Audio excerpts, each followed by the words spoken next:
It takes 13 years to do two things. One, to get a new Tool album, and two, to get a brand new Avatar sequel.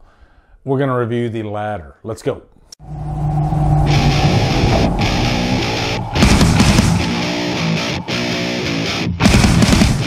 Avatar, The Way of Water stars Sam Worthington, Zoe Saldana, Sigourney Weaver, Stephen Lang, and is directed by James Cameron. What's up, guys? It is December. It is the end of 2022. We finally have a new Avatar movie, and you know, these movies have been promised for so many years now from James Cameron. And finally, the day's here. We actually have a new Avatar sequel. And does it live up to the hype? We shall see. I just, literally just walked out of the screening for this. Funny enough, last night, I was supposed to see it, and I guess they were downloading the file, and it's a 3D file, and they were only at 60% by the time we got to the theater to see the movie. It was a press screening, and then they sent us home, sent us packing. So we went back tonight. Finally got to watch the movie. They gave us free concessions, which was nice. Whoa, okay, yeah, so anyway, yeah, it's a lot to unpack, all right? This will be a spoiler-free review, all right? I'm not gonna dig deep, but I'm definitely gonna tell you the pros and the cons, and there are both. So anyway, first off, let's give you a quick plot synopsis. This is taking place years later on the planet of Pandora. You have the people, the Na'vi. One thing I do like about this movie is Jake Sully has really come into his own. You know, he was the main character of the first movie, but he didn't go down in history as one of the greatest, lead characters in a science fiction or an action movie. Pretty forgettable, actually. And I will say, Jake Sully really comes into his own in this movie. He's a great leader, he's a great warrior, but he's also a really great father.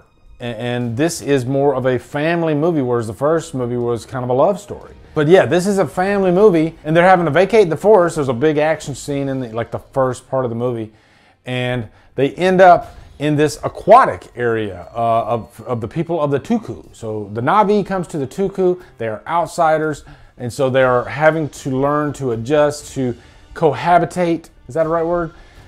This area, and one thing I did love about this movie was just the add-on to the world building, because the first movie was just beautiful, floating rocks, Pandora itself, just escapism in the best way possible. Well, this ups the ante, and you get this, this aquatic vibe. A lot of this movie takes place in and out of the water. And we all know James Cameron loves to put water in his movies because that doesn't make the production any easier whatsoever, okay? It just adds problems to your production. But James Cameron, he takes on those problems, and he usually succeeds, at least in a technical way. James Cameron, I think he loves to challenge himself logistically in his movies. He's a master of spectacle, He's not a master of everything, like script writing, dialogue, but he's definitely a master of spectacle, and that more than makes up for the loss of those other things. Also, this is a 3-hour movie, but I will say it is paced quite well. The first third of the movie is them, having this battle in the forest, catching up with them. The second is them in this aquatic area with the people of the Tuku and learning to adapt. And then the last part of the movie is another battle. Because they're having to fight off the villains, which I haven't even talked about the villains yet, but it's pretty much the same as the first movie. Stephen Lang comes back, and he is an Avatar clone, so he's a full 10-foot creature, whereas in the first movie, it was Stephen Lang. Stephen Lang's great. He is a really great villain, and I think he's a big part of what saved the first movie for me, outside of course, the spectacle and the effects and all that. He's really good in this movie too. There are some extra characters here that add some much needed character weight, especially Jake Sully and Neytiri's children. A couple of them are teenagers. You have some nice bonding moments, especially once they get into the ocean, and the sea creatures. That's really the best part of this movie, if you ask me. And guys, if you see this, a couple things. See it in 3D. Oh my God, it is, that's half the battle. If you don't see this in 3D, you're missing out on half, if not more, of what makes this movie really good. The 3D immerses you in that world. You literally feel like you are right there with the characters. And it's very immersive. At first, it's kind of a shock to the system, but then you get used to it. 3D is a must for this movie. Do I think it'll bring back 3D like it did, back in 2009? Probably not. I think we've done that.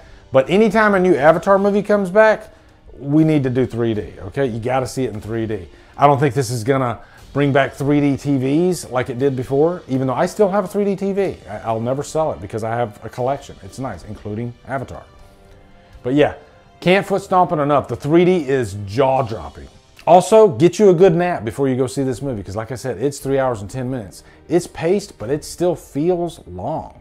I was a little tired because I did a full day's work before going to see this, and then I tell you, I was almost nodding off probably in the last hour of the movie. That could be my fault. I'll definitely go see it again. Get you some good rest. I'd say go see this on a Saturday afternoon.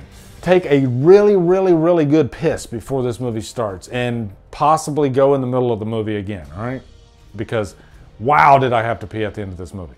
Now, jumping into the cons, the characters are better in this movie, but I will say James Cameron, his dialogue can be pretty flat. He does try to throw some comedic moments in here, and they definitely fall flat, This isn't Quentin Tarantino writing at all, okay? These characters are pretty thin, even though they still hold the movie up. You're gonna have a tough time remembering their names outside of probably Jake. I've already forgot his last name. So that's the problem with this movie, and maybe a part of that is, the Tuku and the Na'vi, they look alike, and so that makes it even harder to differentiate. I was able to do that as the movie, got going, but. Yeah, I mean, it's tough to come out of these movies and have a character's name that just jumps right out at you. Cameron isn't the strongest, at least in the Avatar world, with really chiseling away at great, great characters. I'm not saying the dialogue's atrocious. He's really good at keeping the story going, keeping the rhythm of the movie going. I don't think Cameron really cares as much about peppering his dialogue in the best fashion throughout the movie. I think he just wants the dialogue to push the story along and maybe throw in some lighthearted beats throughout, maybe comedic. But I didn't laugh once in this movie. It's not a comedy, so maybe you're not supposed to. But yeah, there's some moments he wanted you to laugh, not really so much. And also, just the story itself is pretty much a repeat of the last. This like being taken over by the Marines. I guess they would just want to harvest the resources of this planet. Who knows? And this is definitely territory that we've charted in the past, okay? This plot, nothing to write home about. So overall, guys, I'm going to give this like a high humdrum, okay? See it for the spectacle. See it for the 3D. It's immersive. It's a world. You got beautiful music throughout. Rest in peace, James Horner, who I believe did the score for the previous movie. But his spirit is in this. So anyway, guys, let me know what you think of Avatar: The Way of Water in the comments. Looking forward to hearing them. Also, be sure to come over to Killer Flicks, where we talk horror all day and every day. On Fridays, we do Free for Fridays. Follow me at Drumdums on all my socials. Support me on Patreon. Buy me a coffee. Anyway, guys, thank you so much for watching. Have a great day. And Drumdum out.